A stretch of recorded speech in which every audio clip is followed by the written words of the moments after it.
Dominique de Ficquelmont, bonjour. Bonjour.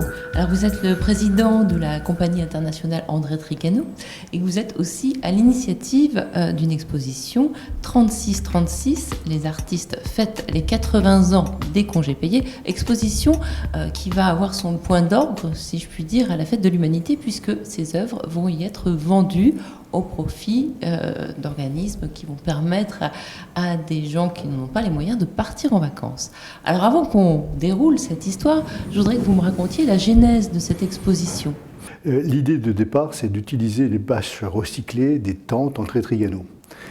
L'histoire veut que l'entreprise André Tricano ait été créée en 1936, l'année des congés payés. Et nous avons eu l'idée de dire, est-ce qu'on ne peut pas proposer à un certain nombre d'artistes, peintres, dessinateurs, photographes, l'utilisation de ces bâches comme support à une œuvre unique, originale, pour fêter les 80 ans des congés payés. On a réalisé une première liste de 50 artistes. On a demandé ces 50 artistes et on a pris les 36 premiers en faisant un choix délibéré de l'exhaustivité de l'art en France. Ce sont tous des artistes vivant en France et ayant un art soit, comme je vous l'ai dit, de dessin, soit de photographe, soit de peintre, extrêmement divers. Et on a comme ça réussi à avoir la grande diversité du courant artistique français d'aujourd'hui. Savoir s'ils étaient d'accord, ils ont répondu oui tout de suite pour deux raisons. La première pour fêter 1936, c'est acquis social. Et la seconde raison pour laquelle ils ont dit oui, c'est qu'on leur a dit que ces œuvres seraient vendues au profit d'associations caritatives comme le Secours populaire ou Avenir social, permettant à des familles ne partant pas en vacances de pouvoir partir en vacances. Ces deux raisons ont tout de suite mobilisé ces artistes qui ont donné immédiatement leur accord. Et en effet, vous avez raison de dire que c'est sur ces 36 artistes, d'abord il y en a un certain nombre qui sont nés en 1936, il y en a 4 ou 5. Il y en a un grand nombre qui ne sont pas d'origine française, qui ne sont pas nés en France, mais qui vivent en France. Et c'est comme ça qu'on a une très grande diversité culturelle et artistique. Et il se trouve que cette exposition, elle a tourné un petit peu partout en France, et notamment dans des lieux de vacances populaires. Absolument. C'était une volonté. C'est une volonté délibérée. D'abord, on a voulu que ça soit d'accès libre, gratuit. On a commencé, c'est un symbole, parce que les symboles sont importants, on a commencé par l'Assemblée nationale. Et le président de l'Assemblée nationale, Claude Barthelin, nous a tout de suite donné son accord pour fêter les 80 ans des congés payés. C'est comme ça que le 20 juin, entre le 18 et le 20 juin, cette exposition a pu être présentée à l'Assemblée nationale.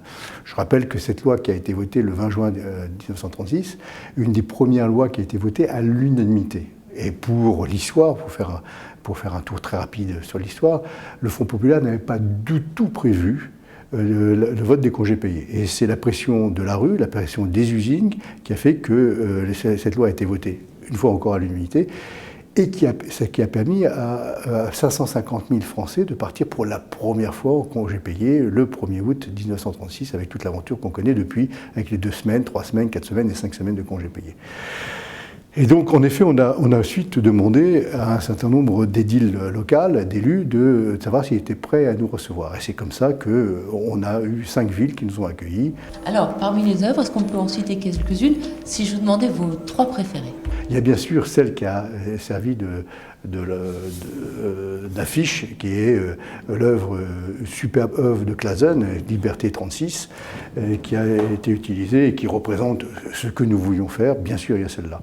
Ensuite, il y a une œuvre de Guillaumard, qui est née en 1936, qui est une très belle œuvre avec la faucille et le marteau, et extrêmement imagée, très sympathique, très colorée, et représentant tout ce que était l'année 1936, et notamment les Jeux de Berlin, avec Jeanne Wells et l'histoire qu'on connaît de ces victoires qui ont effrayé Hitler.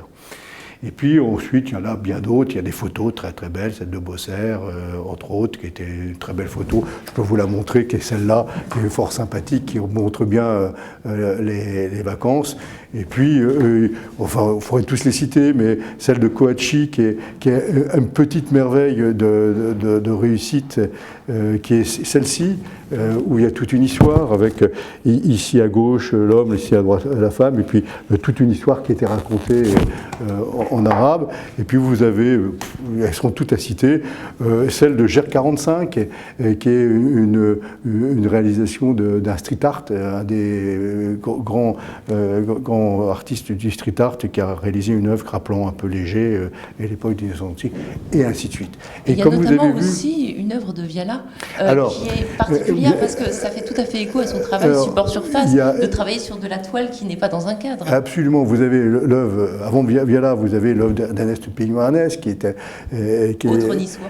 autre niçois, qui a un rappel de Picasso. Vous avez de très très belles photos comme celle de Chauchan, là, qui est une photographie de deux néerlandaises sur la plage de Tel Aviv, avec le bleu, blanc, rouge qu'on voit en dessous. C'est le hasard qui réalise ça. Celle de Togo, qui est une merveille du genre, de Barthélemy Togo.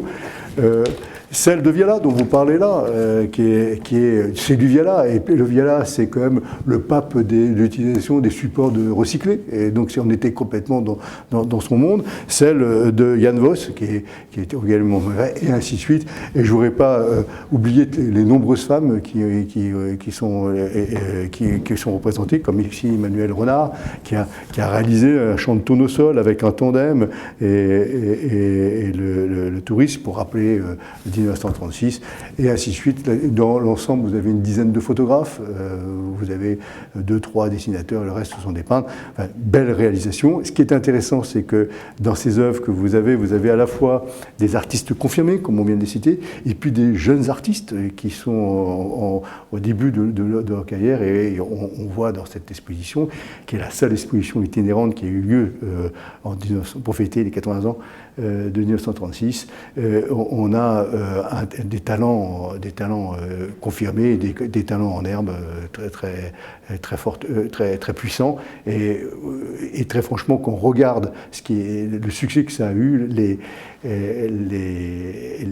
visiteurs de ces expositions ont tous été étonnés de la qualité de ce travail. Je rappelle que pour tous, ils ont eu le même support, 2 mètres sur 1,60 m, donc ce sont des œuvres puissante par définition, où les artistes ont pu s'exprimer, et parfois il est plus facile de s'exprimer sur un 21-29-7 que sur un 2 mètres sur 1,60 m, et le résultat global est superbe résultat, et on espère que la vente qui aura lieu le 10 septembre prochain à 14h dans le cadre de la Fête de l'Humanité aura un vrai succès, puisque, comme je l'ai dit, une partie des sommes vont à des associations caritatives permettant à des familles qui ne partent pas en vacances de pouvoir partir en vacances. Alors comment va se dérouler cette vente? Alors cette vente est organisée par la maison Pierre Berger, gracieusement. Tout le monde a travaillé dans un esprit de bénévolat, même si une vente, c'est jamais des bénévoles, mais il faudra bien des acheteurs, et on espère qu'ils seront présents et nombreux.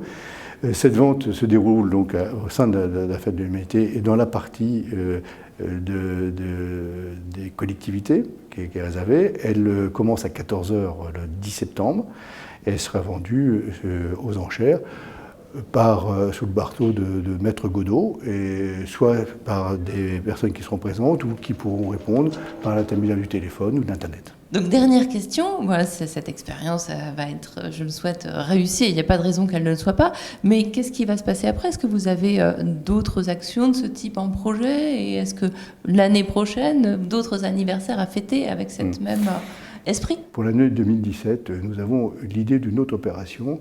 Ce sont les 70 ans de l'arrivée de Gandhi au pouvoir, c'est la non-violence.